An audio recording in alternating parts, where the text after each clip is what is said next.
আসসালামু আলাইকুম, hello viewers. আমি আপনাদের জন্য আরেকটি নতুন ভিডিও নিয়ে আসছি। সেটি হচ্ছে যে মেশিনের অপারেটিং যে প্যানেলটা থাকে, কন্ট্রোলিং যে প্যানেলটা থাকে, সেই প্যানেলটা আমরা ওয়ারিং করব। আসলে মূলত আমাদের কাজ হচ্ছে এই প্যানেলের কিছু ওয়্যার আছে সেগুলি নষ্ট হয়ে গেছে। বাস নষ্ট হয়ে গেছে বলতে এই ওয়্যারগুলি অনেকদিন যাবৎ এই প্যানেলটা প্রায় 10-11 বছর ধরে চলতেছে, কিন্তু এখনও এটার কোনো কেবল পরিবর্তন করা হয় নাই।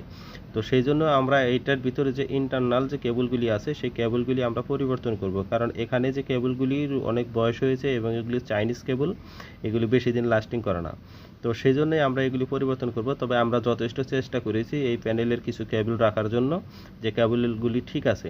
কারণ এখানে যে কেবলগুলি ব্যবহার করা হয়েছে, ইন্টারনাল কেবলগুলি যে ব্যবহার করা হয়েছে, সেই কেবলগুলি হচ্ছে আপনার 0.5 আরএমের কেবল।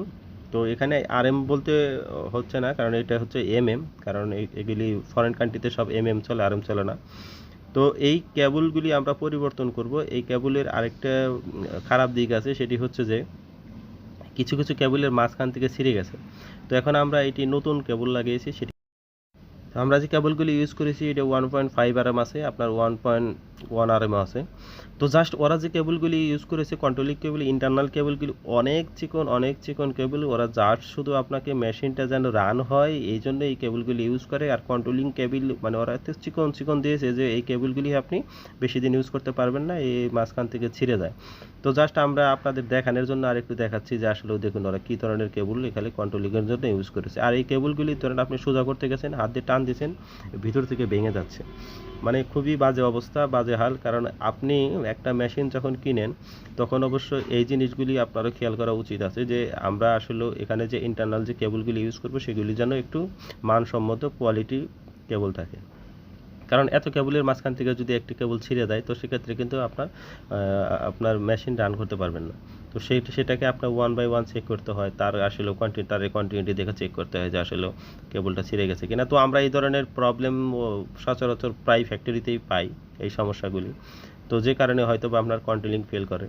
তো এখন আমরা এগুলি পরিবর্তন করেছি, এখানে কিছু পুট সুইচ আছে, এগুলো আমরা পরিবর্তন করেছি যে জাস্ট আমরা এটাকে একটু মানে মনে করেন যে আরও 20 বছর এটা চালানো যাবে এই কেবলগুলি। সেই জন্যই আমরা নতুন কেবলগুলি দিলাম, যে আসলেও বাংলাদেশের যে ব্র্যান্ডের যে কেবলগুলি এগুলি কিন্তু অনেক ভালো মানসম্মত কেবল।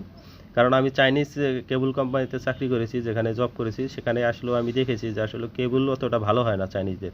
কেবল আমার জানা মতে মোটামুটি বাংলাদেশের কেবল মোটামুটি কোয়ালিটি সম্পন্ন আমার কাছে মনে হয় আর কি। এশিয়ার ভিতরে যেমন আমার জানা মতে যেমন বিআরবি, প্যারাডাইস, বিবিএস কেবলগুলি আসলে মানসম্মত কেবল। তো সব মিলিয়েই আমরা এটাকে ওয়ারিং করে দিলাম। তো আলহামদুলিল্লাহ আমি যতটুকু আশা করি যে এই প্যানেলটা আপনার এই কেবলের যে ইন্টারনাল যে কানেকশনগুলি করা হয়েছে এটা আপনি কমসে কম 20 বছরের মধ্যে সমস্যা হবে না ইনশাল্লাহ।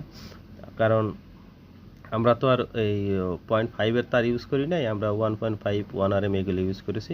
তো সবাই ভালো থাকবেন। আসসালামু আলাইকুম ওয়া রাহমাতুল্লাহি ওয়া বারাকাতুহু।